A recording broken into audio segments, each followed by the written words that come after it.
with unwanted water isn't the title of your autobiography, then I'm not buying it. Ladies and gentlemen, Kim Buckmaster, Kim Rhodes. I am, for the first time, going to utilize this chair because of that hearty jaunt I just had. I'm in such good shape, guys. What's your Fitbit say? It says 125. Kim and I, look at this crowd. Kim and I were like, there's going to be 7 people in the audience. This is impressive. Yeah. That was startling, you guys. That is not the way you want to end a peep. I'm a little. You do not want to, you don't want to have your flow stop because of a, to the stage! To the stage! Well, and right before it happened too, that gentleman was walking past us and like he moved to get out of our way and he like hit the door and I'm like, oh God, are you okay? Wait, what? But see, he might be hurt and ass is what, trying? Not now! I need a second. So here we are. So this is us.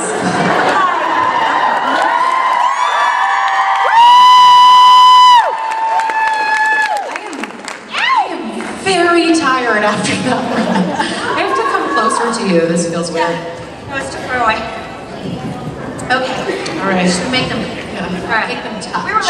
We were like, there's going to be 11 people out there. That was the conversation on the way into the bathroom. Right. So we're like, Misha's photo ops are right now. We're not going to have anybody in the audience. There's going to be 11 people. We're just going to talk to each other. And here you are. So do you have questions? Thank you. Hi. Hello. I was wondering, since Wayward Sisters was canceled or not picked up, will you... I like that. It was not picked up, that's right. Will you guys be in the new season of Supernatural more often? Let me just make a quick call to Andrew Dabb. We have no say over that. That's the rumor, but... I shot an episode last week. Thanks! If I weren't wearing tights, you can see where I stabbed myself. 4 people whose job it is to make sure I don't get hurt, and I can still stab myself. That's your superpower. That's my superpower. So I've done 1, but that's it. Nobody's called me about anything else, so who knows? We don't know. I feel like I will find out about my episode on Twitter. I sometimes feel like they forget to tell me, but also, I don't know, that's behind the scenes stuff just happens. It kind of happens without us. Where's the girl that asked this question? Oh, there you are. I'm like, there was somebody there, right? Oh, this high altitude. And the marijuana. No, I'm just kidding. Yeah, so final answer is I don't fucking know. But I think so. Thank you. Is there another side? Hello. Waving at you. Way back there. Yeah, you gotta wave big. That's who we are. I just want to say, as a mother, I adore you both. You're badasses. And, Thank you. I love your little unicorn. I have 2 daughters, so she's nervous. She wants to know if you guys like unicorns. Oh yeah. Do you know I have a tattoo of a unicorn? And I got it because I love just getting tattoos whenever I feel like it. And I asked my daughter, and I was like, Mommy got a new tattoo, what should it be? And she said, a unicorn. So I got one. Good choice. Thank you. So yes, I love unicorns. Very much. She wants to know if you also like cats. Wait, It's very important. cats? Cats. Yes.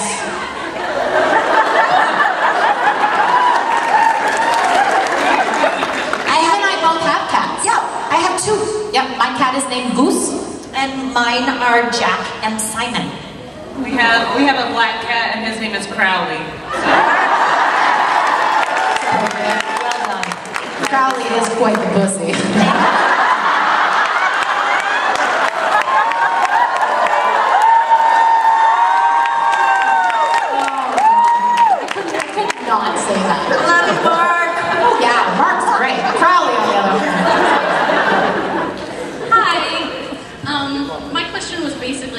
you could control a future episode of Supernatural and have anything happen, what would you want to do? Lots of sex.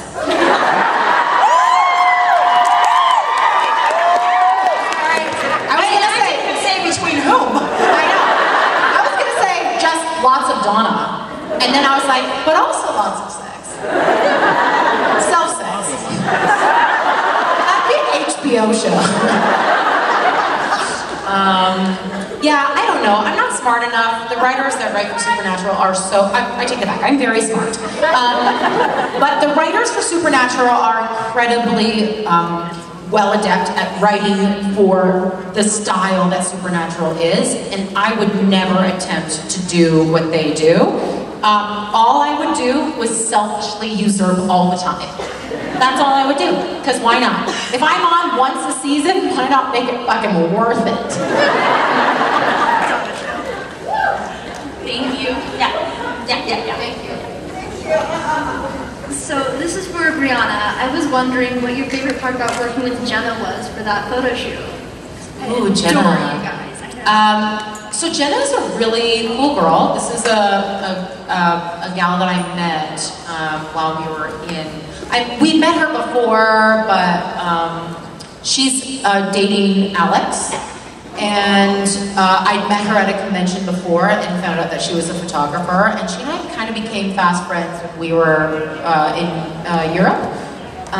She's a very, very smart gal, but also she just wanted to do something that, she said she wanted to do something that was empowering and something that was sexy.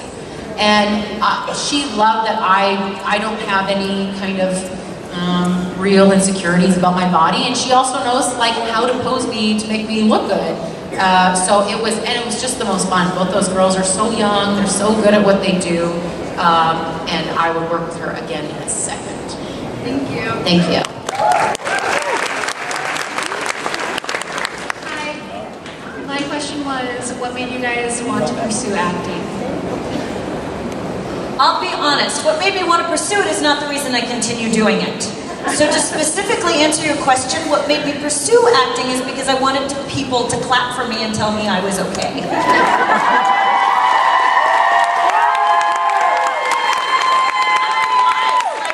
had a deep fucking need to be heard and have attention paid to me. Acting! I think that's human nature. I think that people think the need to be heard is a bad thing. I think it's a human nature. It does something to our brains. We all need to be heard, and we all need to listen a little better. So I think that's actually a great reason to become an actor. Why did I become an actor? I feel like it was so long ago. Like I decided I wanted to be an actor when I was a little kid. I think the first thing, I think I knew I wanted to be an actor when I saw Les Mis. I was 11. And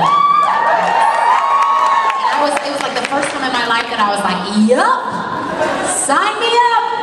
And I don't think I wouldn't say I never looked back. I looked back many times and went, what the fuck were you thinking? Get a job. But now I'm so grateful that I decided to do that, and every time I think about leaving the industry, there's always something that brings me back, which in my world is the universe telling me that this is right, and you guys telling me that this is right. So, thank you. And every time they ask a question, they sit down, and I'm just yammering on to somebody over here. Okay, thank you, whoever. Oh, Lord. So my question is, as for a lot of people, we probably struggle with fears as to why we're scared of everything. How do you conquer your fears, or at least control or hide them? I recently learned a nice soundbite for this. You're probably all sick of me telling you this, but I ride horses. And it's been a very philosophical and spiritual experience for me. And the particular horse I ride started life as an Amish cart horse. Right? So he had blinders on for 3 years. So now, like, he'll jump over 3-foot jumps, but like, if he's walking along, like, oh shit, crazy, it's a squirrel! We're all gonna die! Yeah! Where'd you go? Wait, oh, you're there. I'm really sorry.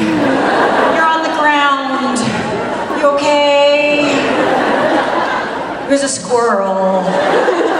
Totally my bad. I could watch that scene all day.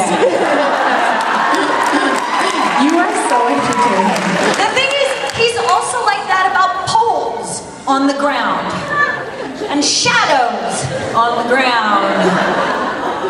I'm not a jumper. I only go over things on the ground. And what happens is I know this. And now I'm like, oh fuck, something's gonna be scary. And he does the thing. And so I'm working up to my, I know it was a sound bite, but the story up to it is not. And what he needs is more. He needs more encouragement, because as soon as I'm like, oh, this might be scary, let's slow down, as we would with a car or life or my general fears, like, shit, that looks like it might hurt, let's slow down so it doesn't hurt as much as I'm afraid it's going to, that's when I hit it. The answer to fear is forward. That's the sound bite. Because just like you're running, thank you. Like, if I wait on this side of the scary thing to stop being scared so that I can get through it, I will always be on this side of the scary thing. The only fucking way to get past the scary thing is to be like, oh fuck, it's gonna hurt! Oh look, it was a squirrel.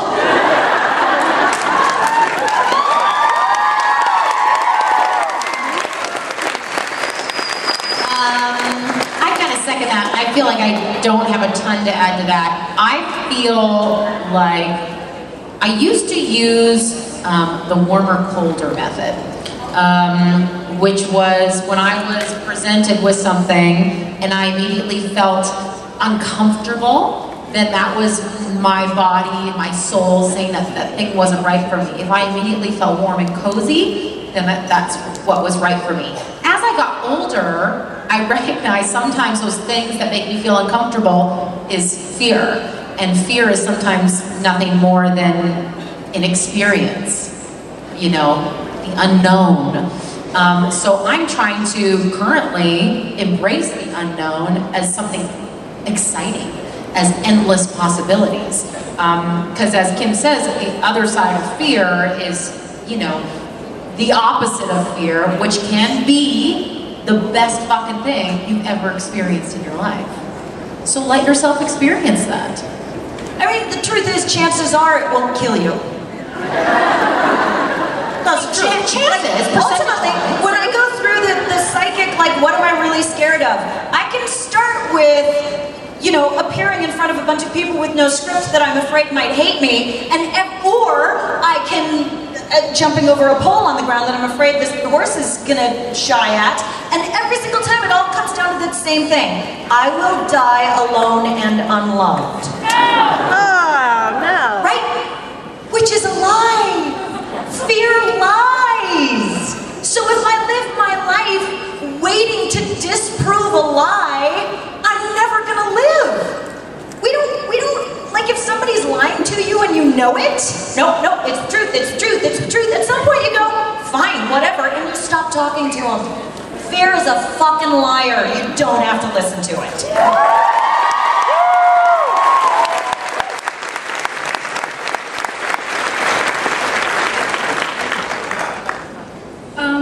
So Kim, I'm autistic too, and I just wanted to say thank you for all you've said about autism, and we're not seeing it as something that needs to be cured.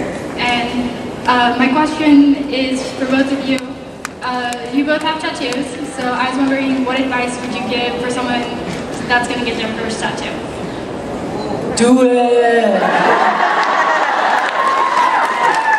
I don't know. I feel like Kim and I are very different on the tattoo. I got my first tattoo when I was 18, and I put a lot of thought into it. My mom did not do the tattoo, but she designed the tattoo. She came with me, took pictures of me, my tattoo artist, and yes, it is a tramp stamp.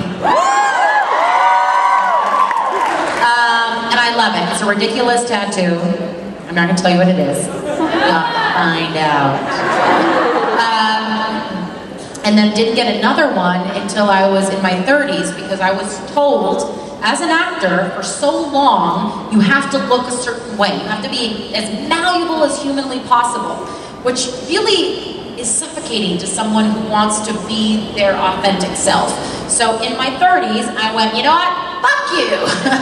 And I just started getting tattoos. Now, that being said, I find tattoos, getting tattoos, adorning my body, period. I have a septum piercing as well. I just think it's fun, and it's exciting. It's exciting. It feels freeing to me. So I do not put a ton of thought into it. I'm literally like, I'm this guy, and people are like, who wants to get a tattoo? I'm like, yeah, let's go. Right? That's it. That's all I need. Anyway, so I say, go for it. Yeah. I also say, first of all, I would love to say you're welcome, but I thank you for showing me things I wouldn't be able to see otherwise. Like, one of the problems with the neurotypical brain is that we're inside the box. We need people who live outside the box to show us what the stars look like.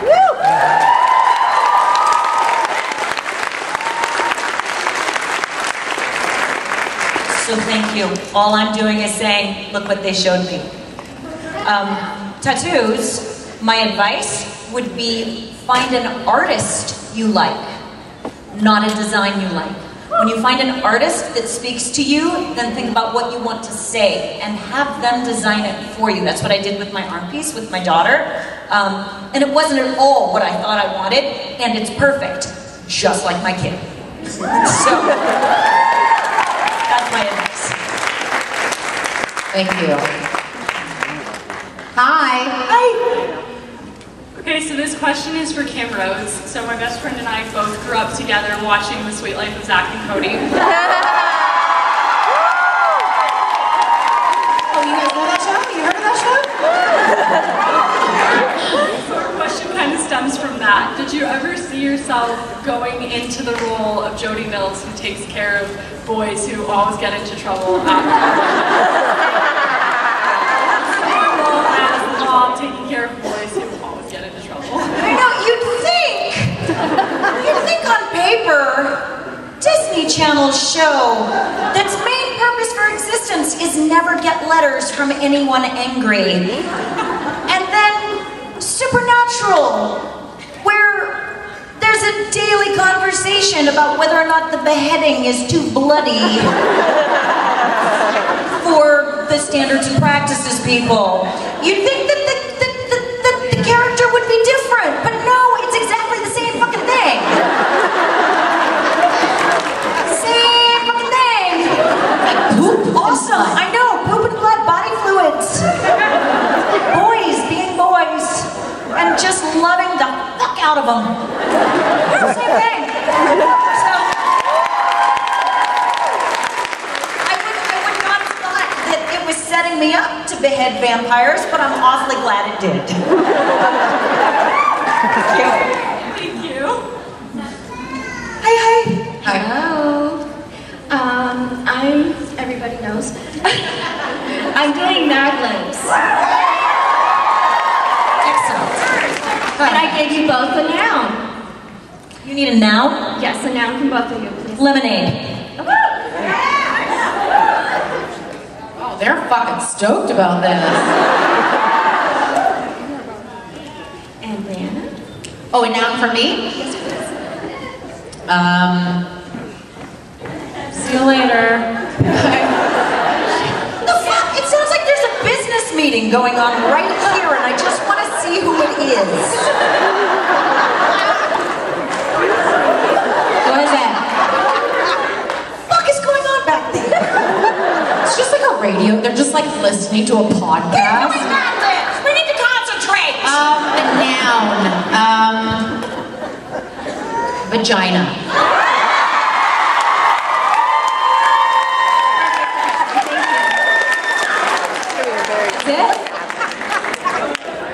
We don't get to hear it? I'm not done.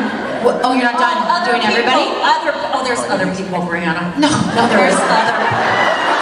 No, you're mistaken. I feel like somebody has to tell me that once a day. Briana, there are other people. It's not that it's just I'm so loud that I can't hear them. Thank you so much. I look forward to your Mad Lib.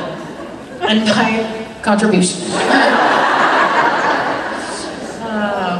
Okay. Hi. Sorry, I'm super nervous. So being that you two are super influential for women, especially in the industry today, I think you guys are badass. Who was the most influential people in your lives that you looked up to? Is that past tense or current? Either. I'm gonna be honest. This is always my answer. My daughter. One of the most important lessons. I was raised to be a lady. I was, in retrospect, raised to believe that other people's comfort trumped my needs, and to be a certain way that somehow would be psychically imparted to me, and I'd be happier if I was that way. It was not out of any, like, my mother was also one of my biggest influences because she completely taught me how to love. Every single iota of God and shine and light that I can impart, she taught me. But it was all she knew, right? And she thought that would make me happy. So I grew up trying to ascribe to a certain ideal. And then I was given this little bundle of lightning as a child. And at one point, I'll fast forward to someone asking me, who are you parenting for? Because I would follow behind her and just be like, oh, it's okay, she doesn't know, she doesn't mean to get, I was apologizing to her, for her. And somebody was like, why the fuck are you doing that? She's asking questions. Should you maybe not be embarrassed about the question she's asking and back her up on that? Should you maybe be proud of the courage she has as she marches through the world and asks for what she wants? Should you maybe support your child and not what you think a stranger is going to think of your parenting? And I was like, probably. That sounds super aspirational. I'm gonna get right the fuck on that. And it's still really fucking challenging for me. But because of what I have learned from other people who share with me, I can look at her, and so no, I don't stop her from asking questions, because now I'm prepped, and now I ask questions. Now I am courageous. Now I think about what my needs are and I follow up with, because what we said, I'm not gonna stop my kid from asking questions, right? But we do know, you ask someone a question about their body, just, oh, yeah, did that hurt your feelings? What an honorable thing to ask. And so now, when I have been like, listen, oh, fuck. What did you hear me say? Did I hurt your feelings? Like, my 10-year-old kid is a better woman than I am. So that's who I aspire to be. Last call. Now it's happening. Oh my God, drink up. It's like, is she here? And she's down the road in Los Angeles. Oh, that's funny. I love how we both have different buttons for that joke. Mine always surrounds around a party. So I feel like I have many answers to this. But the answer I feel the most currently is, I feel like I'm inspired mostly by you guys. Because I feel like, I know, right? It is genuine though. Like, I feel like my mother was a huge influence in me. My mom, she has withstood so much in her life and still, you know, fucking knows how to like have a good time on a daily basis with what she's been through. I don't know how she does that. And I feel like I have become more of myself since becoming a mother. I feel like I make more sense now as a mom. But I feel like I found my place in the world when I started meeting you guys and started talking to you guys about your experiences, and suddenly my world became so large, and not in a scary way, in a way where more in a way where I felt like I was part of something that I really cared about, and something that I felt like I could make a difference in doing. And it inspires me every day to be a better person, to be more myself, to encourage you to be more yourselves, And I'm so lucky that I will get to do that for as long as we want me to.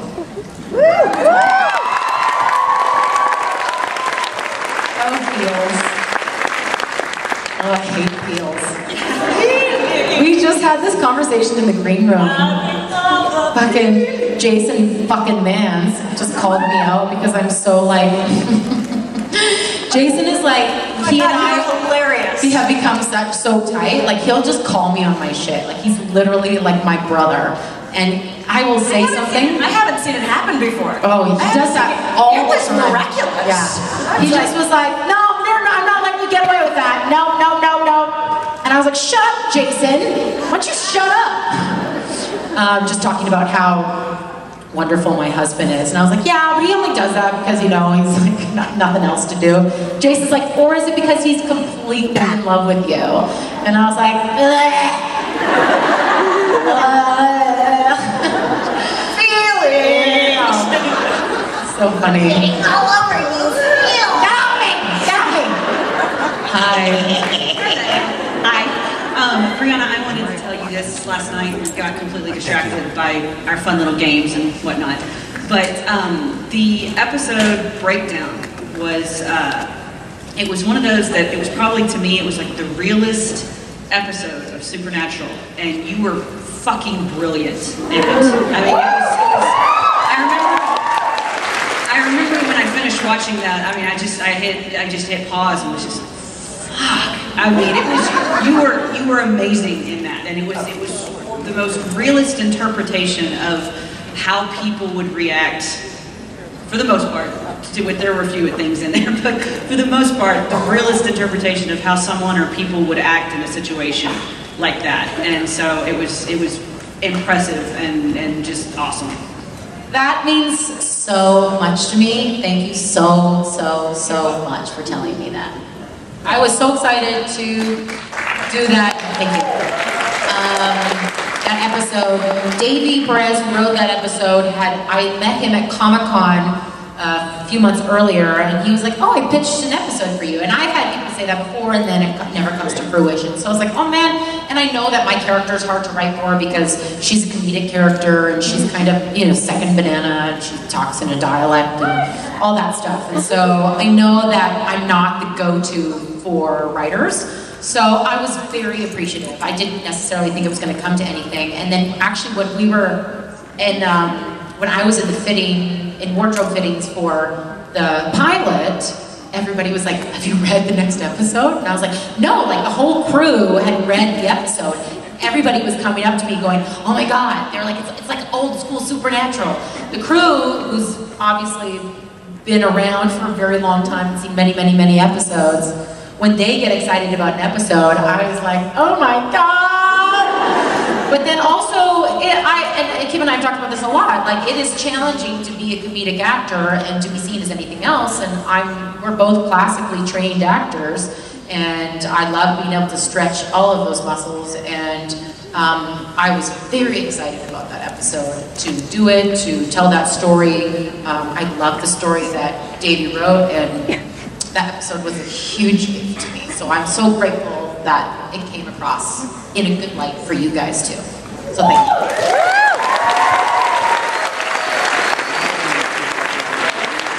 It's so dark over there. Hello? Help! Oh, I'm sorry. It doesn't help that there's a big, fucking bloody, glowing thing on the side of the wall. What is that? Somebody said that to me with like an eye roll. Devil's trap, Briana?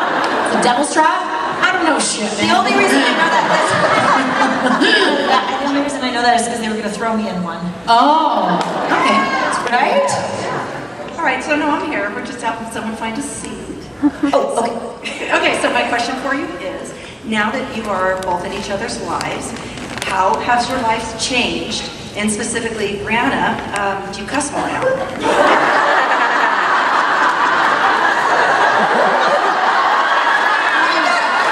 This is Kim and I's first meeting. I'm not even kidding. So our very first scene together was the scene where Sheriff Jody comes into the convention, and Donna's, hiya, where are you from? Okay. And I, being quite new to television, was new to the technique of having to hit your mark. In the last episode I hit every single fucking mark. So it is something you can learn. But it is very technical where you need to like go somewhere and literally hit a piece of tape on the floor without looking at it. And if you look at it, everyone will make fun of you. Yes. Yes. She's had that experience. And keep making fun of you for years and years and years. So I was struggling because I'm behind a table and I have business, and then I have to go over here. And I was not hitting my mark and I went, oh, motherfucker! And then I looked at Kim and I went, oh, sorry, I swear a lot. And she went, oh, you don't know me. So we immediately were like, oh, we swear a lot. So I think that that was just like kismet. Now we just like swear like a gospel choir. We swear in harmony. We make up cuss words. Just cause we can. We just get bored of fuck and try something else. Oh, I just learned in the last episode I shot. Okay, because Jared taught me and Jensen encouraged me. A really good one that is obvious but completely underused. Dick! Don't you remember in Hibbing when you said, seems like a dick, and I was like, I love the way you say that. I can't believe I don't use it as a cuss word. No, because you're so good at it. So that's my new. Do you know what I say a lot? I say, fuck on a stick. I say that a lot. According to my daughters, I've been saying shitballs a lot recently. Shitballs? But I've got, dick. I call people numbnuts a lot lately. You know what I don't? Just shut up, numbnuts. Numbnuts. I wish. An old school one. I'm personally fond of the word tool. Yeah, tool. I like douche canoe a lot too. We could be up here all day. We should put out a book. Just useful words. Yeah, this is useful for? Yeah. Dinner with the family. Pass the potatoes, you douche canoe. Douche, that's a good one too. Douche. Douche. Douche. So yes, we like each other a lot. I think that's clear. Thank you. Hello. Hello. My question is for Briana. As a fellow actress, character arcs and character development are very interesting to me. And so Donna's story is very interesting because she had such a curve in the arc, and she went from being this very happy-go-lucky, like, human being to knowing what goes bump in the night and having met Sam and Dean. And I just wanted you to kind of talk about what it's like to be the actress, to so seamlessly, by the way, go through that journey with Donna. Right? Well, how long you got?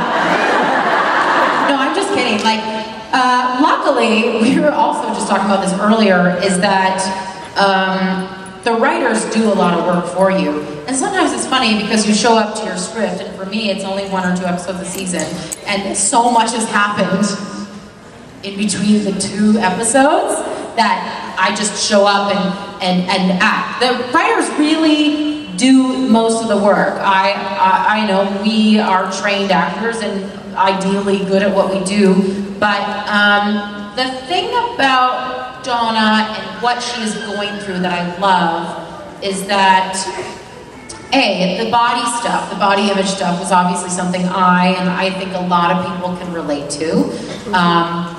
The stuff, the relationship stuff, again, was stuff that I and a lot of people can relate to. This is what was exciting for me about this character was she was complex. She had a very sunny disposition and was hiding a lot of pain. And I think a lot of us do that. And that is exciting to play, the kind of text and context, meaning the words and then what's actually happening underneath the words. But this new Donna, which is now a hunter, and I would have to assume after the episode breakdown, she must be a little harder, I would think. Again, I don't know because I haven't seen the next episode yet, but she's had a hard time. So I'm kind of excited to see where they place her next, and hopefully we'll still get to do the text and context, as I think those contrasts in human nature are fascinating. The faces that we wear and then the beings that we actually are. So I think it's really exciting when you get an opportunity to play characters that are so dimensional. Yeah, I hope that I can just keep doing her justice and you guys justice.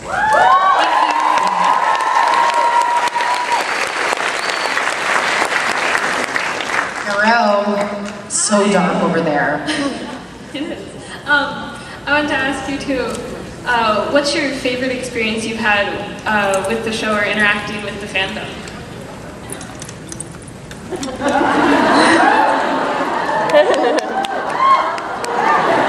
Use your words. No, I'm just kidding.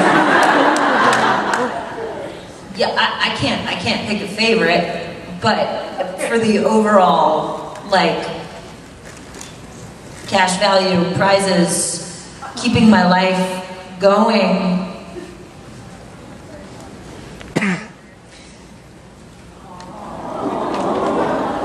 When I lose myself and I lose my momentum, it's this one.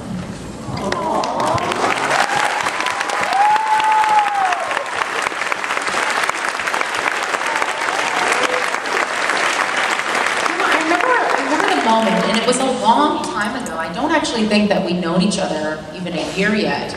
And I think you were having a hard time at the time, or maybe I was, and one of us threw out the analogy of there's always one of us in the boat to throw out the life raft. I'm not saying like at all times there's one of us that feels like they're sinking, but there's always one of us to throw out the life raft, and I feel like that keeps this connection very strong. We're also really communicative, and we think on very different heightened levels. Like, we're both really smart in very different ways. So I feel so lucky to have met somebody who was really the perfect yin to my yang. I don't know that my experience would be a 100th of what it is had I not met Kim Rhodes. There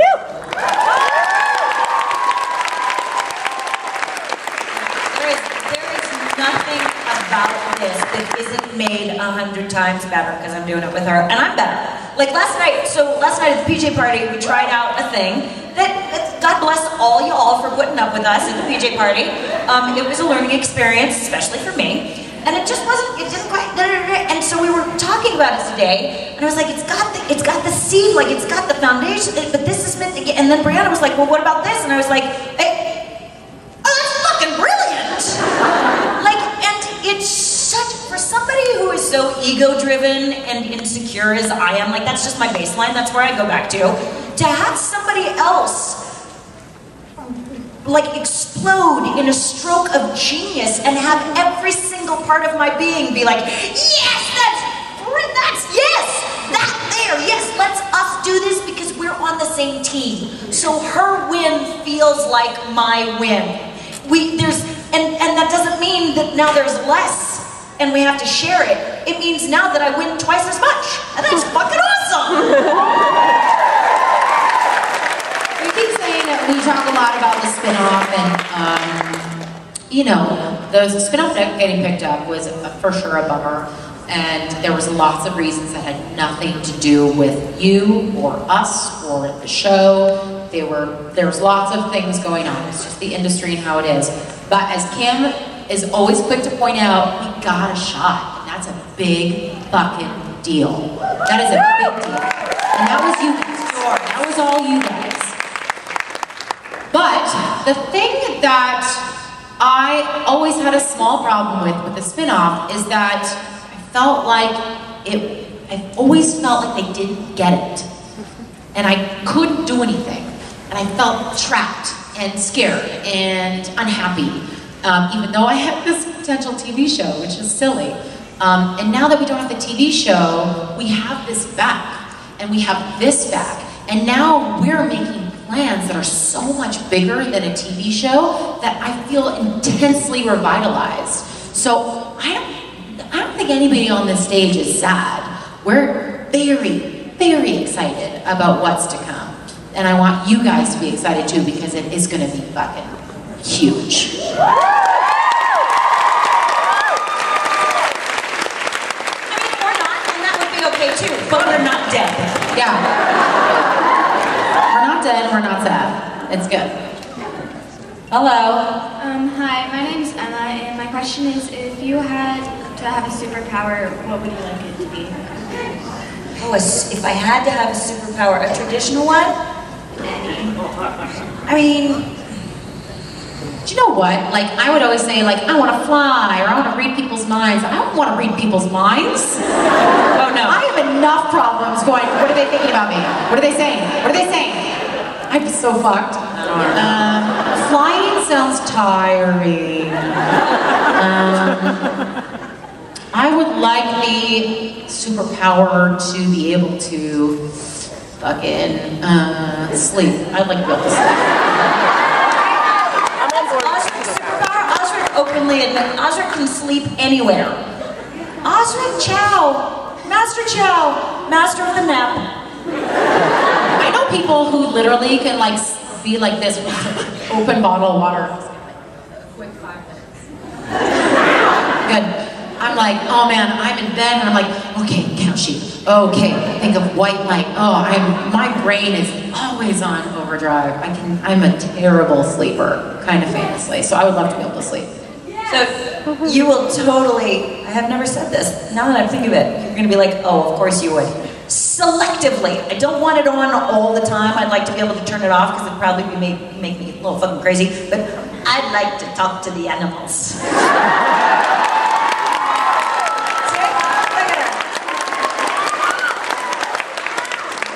I want them to know how much I love them. Really, out of all? You can do that. They know, Kim. They know. You can't tell me that like an animal, when you go up to an animal, you go, oh, who's pretty? You're pretty. You're pretty. You think that they're going, I wonder what she thinks of me. I think you're good. Don't wait. But I want to hear them say, thank you. Oh, so are you. I want an entire conversation. God made my sinuses hurt. Lordy. Briana, this is one of those wonderful differences. She still so lovingly puts up with the fact that we will be in the middle of an intense, but do you really think that which came first, the patriarchy or our response to the patriarchy? And the poodle! That is not an exaggeration. He was rolling over on his back in the sand! I'm not making, this is not a hypothetical, this was in England, in Birmingham, no, in the Blackpool. I was like, we were like deep into like cultural, the poodle! He's rolling in the sand! It doesn't even have to be, like, it can be a fucking gopher. And you're just like, oh, are you having a good day? Are you having a good day? I made them stop taping.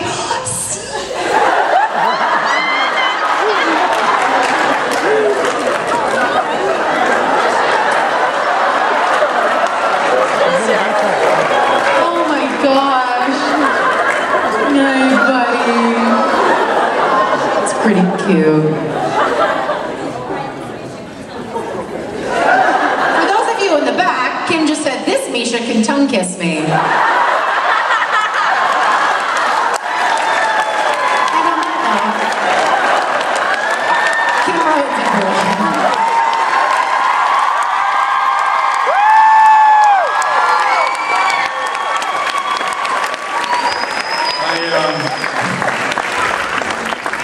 I'm not going to ask. And on that note, I'm not going to ask. I'm just going to say, okay. I'm sure whatever it was a good choice at the time.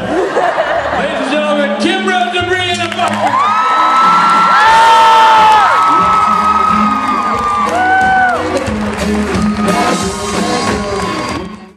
Hey, I'm Jim Beaver from the TV show Supernatural, and be sure and check out the content on Wayward Fanboy.